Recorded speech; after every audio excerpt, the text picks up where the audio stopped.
नमस्कार। विज्ञान, प्रौद्योगिकी, आविष्कार और नवाचार की खबरों के कार्यक्रम ज्ञान विज्ञान में आपका स्वागत है। मैं हूं आपके साथ ऐश्वर्या कपूर।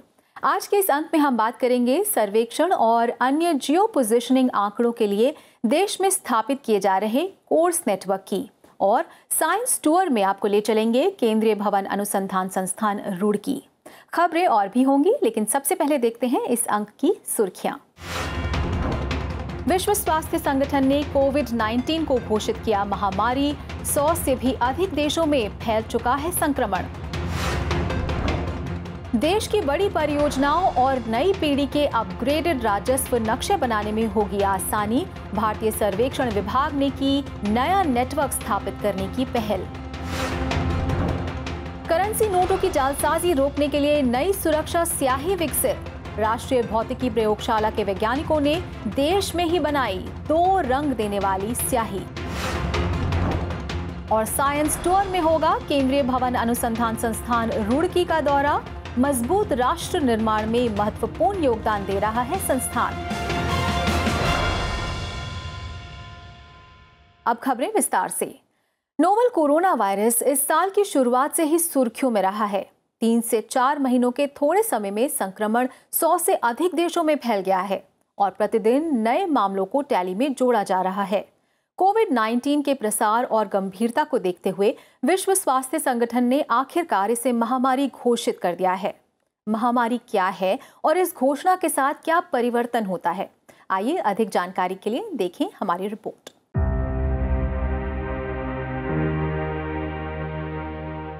पिछले साल दिसंबर में चीन के वुहान से फैले नोवल कोरोना वायरस ने अब 114 देशों को अपनी चपेट में ले लिया है।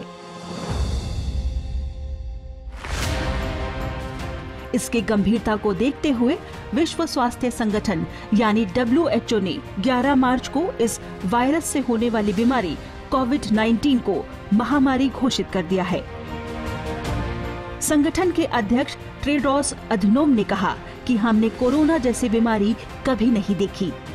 यह बीमारी खतरनाक स्तर तक फैल रही है। WHO ने इसकी सक्रियता को लेकर भी चिंता जताई। इससे पहले जनवरी में नोवल कोरोना वायरस को लेकर WHO वैश्विक स्वास्थ्य आपातकाल भी घोषित कर चुका है। We have therefore made the assessment that COVID-19 can be characterized as a pandemic. Pandemic is not a word to use lightly or carelessly. It's a word that, if misused, can cause unreasonable fear or unjustified acceptance that the fight is over, leading to unnecessary suffering and death. Bharat में भी corona के मरीजों की संख्या में लगातार इजाफा हो रहा है, जिसे देखते हुए भारत सरकार ने 15 अप्रैल तक भारत के लिए सभी पर्यटक वीजा रद्द करने की घोषणा की है। इसके साथ ही सड़क के रास्ते देश में आने जाने वालों की जांच के लिए भी सीमा पर चेक पोस्ट पर स्वास्थ्य जांच की जाएगी। स्वास्थ्य मंत्री डॉक्टर हर्षवर्धन की अध्यक्षता में हुई बैठक में कोरोना वायरस कोविड-19 के संक्रमण को फैलने से रोकने और उससे बचने के उपायों पर भी चर्चा हुई। सरकार ने एक एडवाइजरी जारी करते हुए भारतीय नागरिकों को सलाह दी है कि वे गैर जरूरी विदेश यात्राएं न करें। अगर वो कहीं से भी यात्रा कर लौटते हैं तो उन्हें 14 दिन तक अलग रखा जा सकता है। चीन, Italy, Iran, south Korea, France, Spain और जर्मनी से आने वाले यात्रियों पर ज्यादा नजर रखी जा रही है। लेकिन क्या कोरोना वायरस सभी के लिए एक समान खतरनाक है? ये जानने के लिए हमने बात की एम्स निदेशक डॉक्टर रणदीप गुलेरिया से।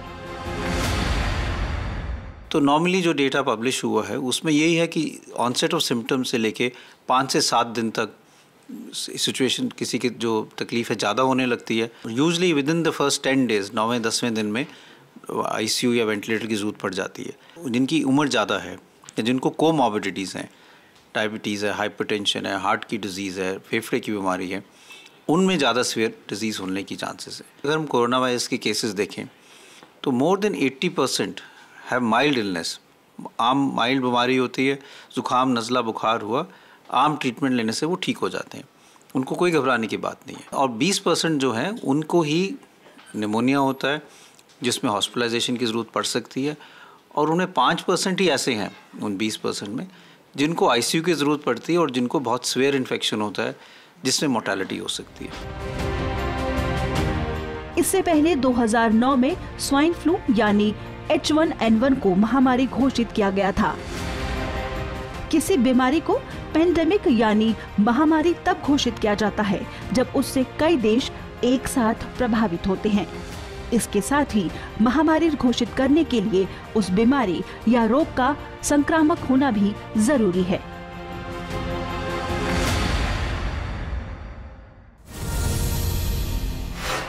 भारत लगातार नवीन तकनीक का इस्तेमाल कर एक सुदृढ़ और विकसित राष्ट्र बनने की ओर अग्रसर है। इसी कड़ी में अब भारतीय सर्वेक्षण विभाग ने भूस्थिति आंकड़े जमा करने और उनके उपयोग के लिए नई प्रणाली स्थापित की है। राष्ट्रीय विज्ञान दिवस के मौके पर इस प्रणाली का लोकार्पण किया गया। क्या है ये तकनीक, जानने के लिए देखते हैं ज्ञान विज्ञान की ये रिपोर्ट। वैश्विक नौसंचालन उपग्रह प्रणाली GNSS ने हर तरह के सर्वेक्षण को आसान बना दिया।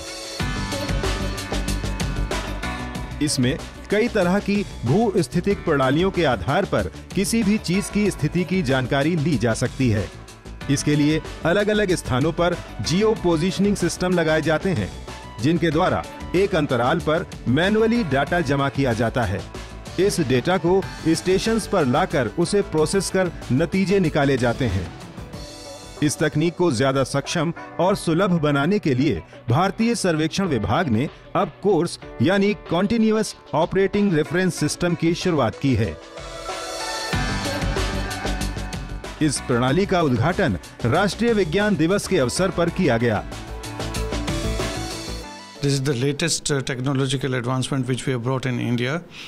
Conventionally, we used to use GPS and to find one's own position and to extend control.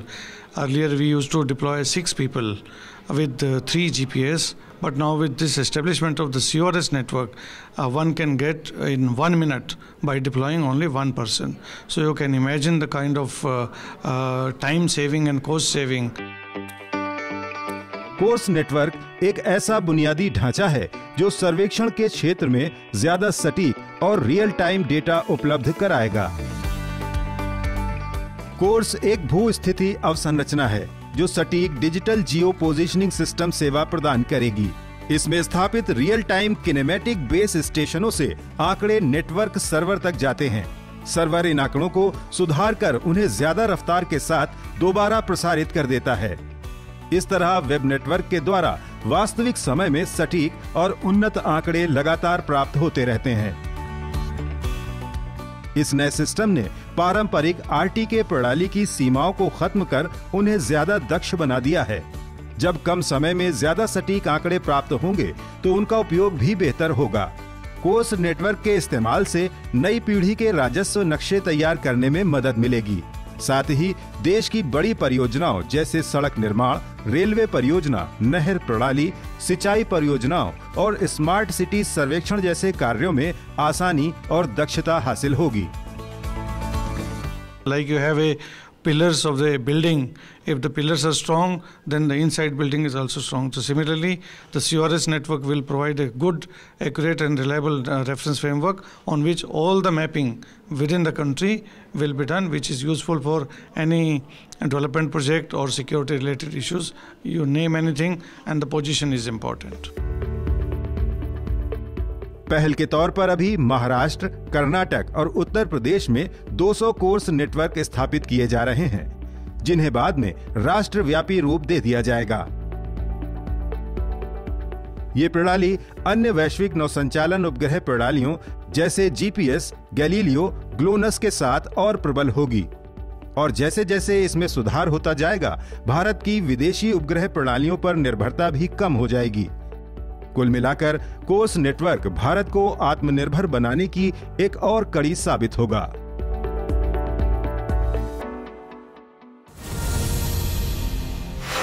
और ज्ञान विज्ञान में फिलहाल वक्त हो गया एक छोटे से ब्रेक का। अभी लौटते हैं, आप देखते रहिए राज्यसभा टीवी।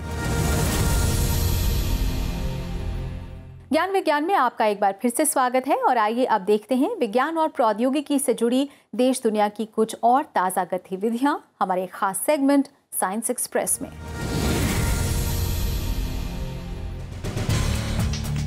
नासा के मार्स रोवर मिशन 2020 का आधिकारिक नाम परसिवरेंस यानी दृढ़ता रखा गया है। ये नाम अमेरिका के 7वीं कक्षा के एक छात्र एलेक्जेंडर माथेर द्वारा दिया गया है।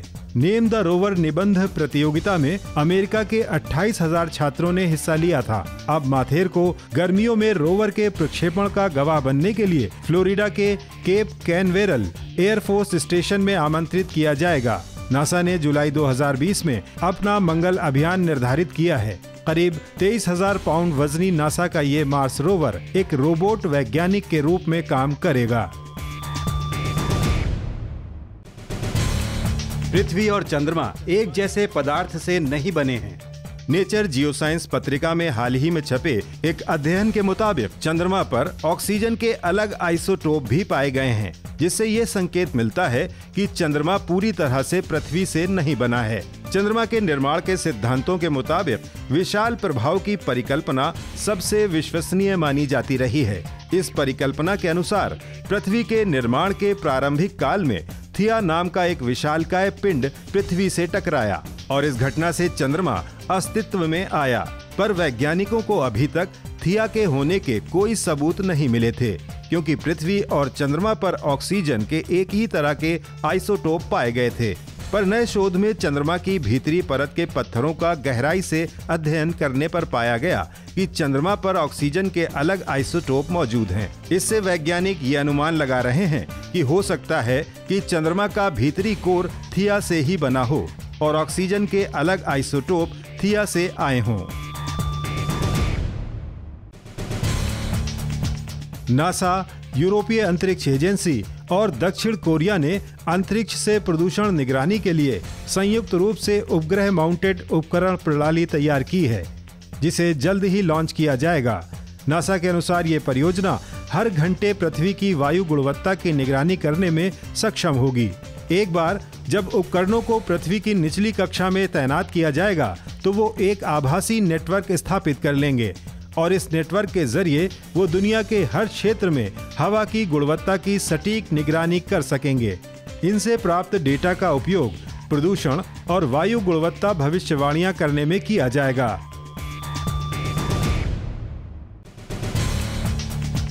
उन्नीस सौ 1980 के बाद हिंद महासागर में डॉल्फिन की संख्या 90% तक कम हुई है। ये जानकारी ऑस्ट्रेलिया के जेम्स कुक विश्वविद्यालय द्वारा किए गए एक अध्ययन में सामने आई है। शोधकर्ताओं के मुताबिक इसके लिए ट्यूना मछली को पकड़ने के लिए उपयोग किए जाने वाले विशाल गिल नेट जिम्मेदार हैं। गिल नेट जालों की एक दीवार होती है जिन्हें 5 से 20 मीटर की गहराई में लगाया जाता है। छोटी मछलियां तो इसमें से निकल जाती हैं, पर ट्यूना के साथ साथ शार्क, कछुए, व्हेल और डॉल्फिन जैसी प्रजातियां इसमें फंस जाती हैं और मर जाती हैं। शोधकर्ताओं ने 1981 से 2016 के बीच भारत, पाकिस्तान, ऑस्ट्रेलिया और श्रीलंका में किए गए 10 अलग अलग अभियानों से प्राप्त आंकड़ों का विश्लेषण किया है।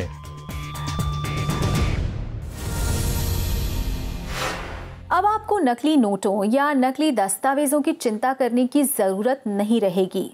भारतीय वैज्ञानिकों ने एक नवीन शोध के द्वारा ऐसा समाधान विकसित किया है जिसकी नकल करना संभव नहीं। सभी परीक्षण पास कर चुका ये अनुप्रयोग जल्द ही करेंसी नोट, स्टैम्प पेपर और पासपोर्ट जैसे महत्वपूर्ण दस्तावेजों में इस्तेमाल किया जा सकता है। क्या है ये आविष्कार, जानने के लिए देखते हैं ज्ञान विज्ञान की ये रिपोर्ट।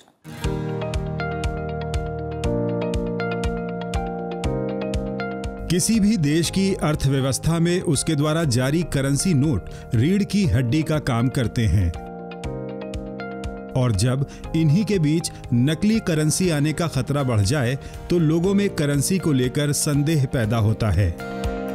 देश के सम्मान के साथ साथ सरकार और जनता का आर्थिक नुकसान भी होता है। इसी समस्या को ध्यान में रखकर वैज्ञानिक तथा औद्योगिक अनुसंधान परिषद की नई दिल्ली स्थित राष्ट्रीय भौतिक प्रयोगशाला ने एक समाधान निकाला है। यहाँ के वैज्ञानिकों ने खास किस्म की सुरक्षा स्याही विकसित की है। जो नकली करेंसी नोटों को रोकने में मददगार हो सकती है। हर एक कंट्री अपने करेंसी नोट में यूनिक फीचर लगाती है।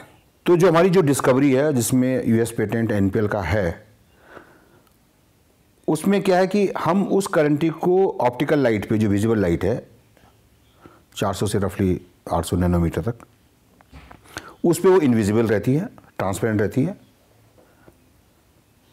एक फ्रीक्वेंसी पे वो एक रंग देगी और दूसरी फ्रीक्वेंसी पे दूसरा कलर देगी।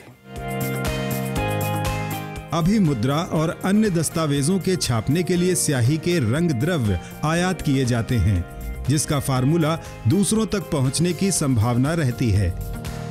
NPL के वैज्ञानिकों ने वैज्ञानिक एवं नवीकृत अनुसंधान अकादमी गाजियाबाद के सहयोग से भारत में ही 2 रंग उत्पन्न करने वाले रंग द्रव्य यानी पिगमेंट विकसित किए हैं। सामान्य प्रकाश में ये सफेद पाउडर नजर आता है, लेकिन एक निश्चित आवृत्ति के प्रकाश के संपर्क में आने पर पिगमेंट में 2 रंग उभरने लगते हैं। फ्लुओरेसेंस और फास्फोरेसेंस सिद्धांत पर तैयार इस रंग की स्याही का प्रयोगशाला स्तर पर करेंसी नोटों पर सफल परीक्षण कर लिया गया है। जब इन नोटों पर खास आवृत्ति से पराबैंगनी प्रकाश डाला जाता है तो लाल रंग नजर आता है और पराबैंगनी प्रकाश के बंद करते ही स्याही हरे रंग में बदल जाती है। इसी फार्मूले से गोल्डन रंग तैयार कर उसका पासपोर्ट जैसे महत्वपूर्ण दस्तावेजों पर भी प्रयोग किया गया है, जिससे पासपोर्ट छापने के खर्च में कमी के साथ उसकी नकल को रोकना भी संभव हो सकेगा। जो आपने देखा होगा, जो उसका ब्लैक कलर का कवर होता है, जो इंडियन पासपोर्ट होता है, मोस्टली उसमें जो बाहर से जो एम्ब्रॉस किया जाता है एम्बलम, वो गोल्ड से ही होता है। So that is quite expensive. लेकिन जो इंक हमने बनाई है, अगर उससे हम इसको प्रिंट करें तो गोल्ड की लुक गोल्ड लगेगी, तो एक तो सस्ती हो जाएगी, दूसरा क्या होगा कि वो 2 कलर में दिखेगा और ये बहुत इजीली जो पासपोर्ट इमिग्रेशन ऑफिसर्स हैं वो बहुत इजीली इसको आइडेंटिफाई कर लेंगे। मटेरियल्स केमिस्ट्री C पत्रिका में प्रकाशित हो चुके इस शोध का भारत और अमेरिका में पेटेंट कराया जा चुका है। अब सरकारी स्तर पर निर्णय के बाद इस स्याही का प्रयोग शुरू किया जा सकता है, जिससे न सिर्फ करेंसी नोट और पासपोर्ट बल्कि स्टैम्प पेपर, चेकबुक और दवाओं की पैकिंग आदि की जालसाजी को रोका जा सकेगा।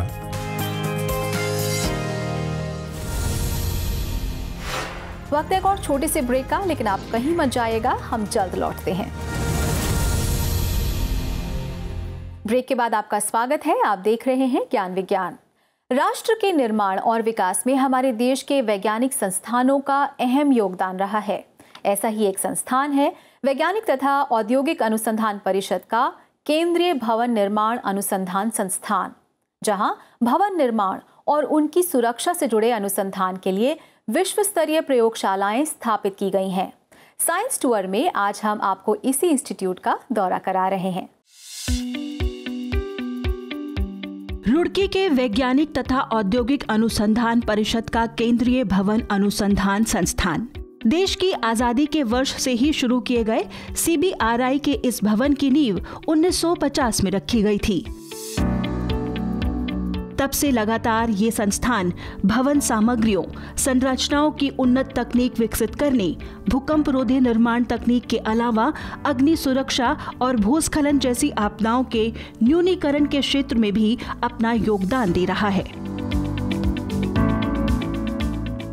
Central Building Research Institute, Roorkee, has worked on a large number of hazards that include landslides, earthquakes, cyclones, so on and so forth. In landslides, we have developed control measures. We have developed a warning system. As far as earthquake hazard is concerned, we have worked on a type of building system called as confined masonry.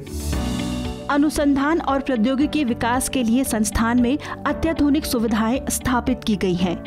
इनमें से एक है अग्नि अनुसंधान section. यहाँ भवन निर्माण सामग्रियों पर आग से पड़ने वाले प्रभाव का अध्ययन किया जाता है।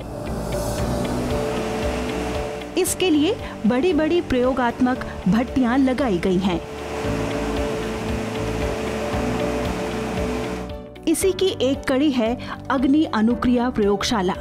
यहाँ विभिन्न सुविधाओं का इस्तेमाल कर अग्नि विरोधी सामग्रियों का अध्ययन और भारतीय भवन निर्माण कोड के अनुसार सामग्रियों का विकास किया जाता है।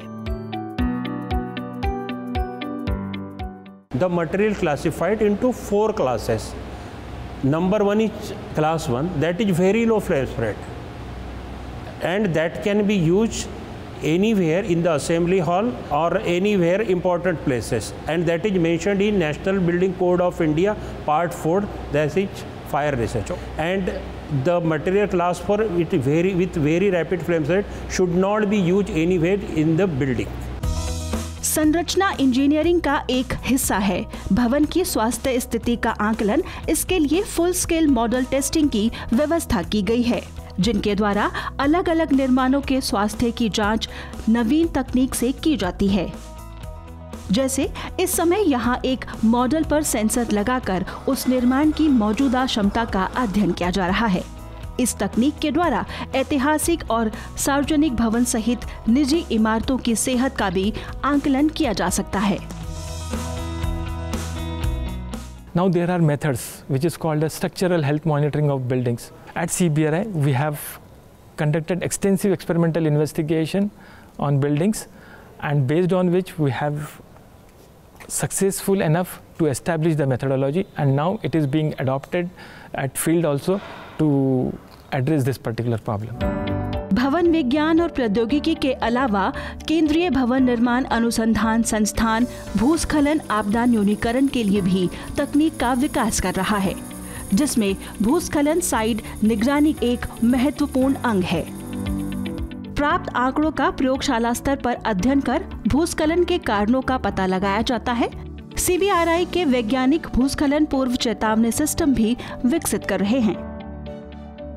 संस्थान संरचना इंजीनियरिंग और आपदा न्यूनीकरण के क्षेत्र में शैक्षणिक सत्र भी चलाता है, जिसमें M.Tech और PhD पाठ्यक्रम शामिल हैं।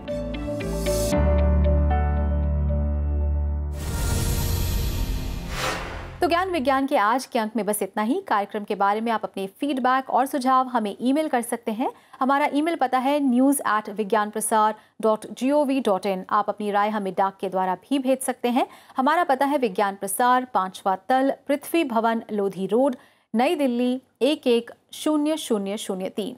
तो विज्ञान, प्रौद्योगिकी, आविष्कार और नवाचार की ताज़ा जानकारियों के साथ अगले हफ्ते इसी वक्त इसी चैनल पर एक बार फिर होंगे हाजिर। तो बने रहिए हमारे साथ वैज्ञानिक सोच के साथ। नमस्कार।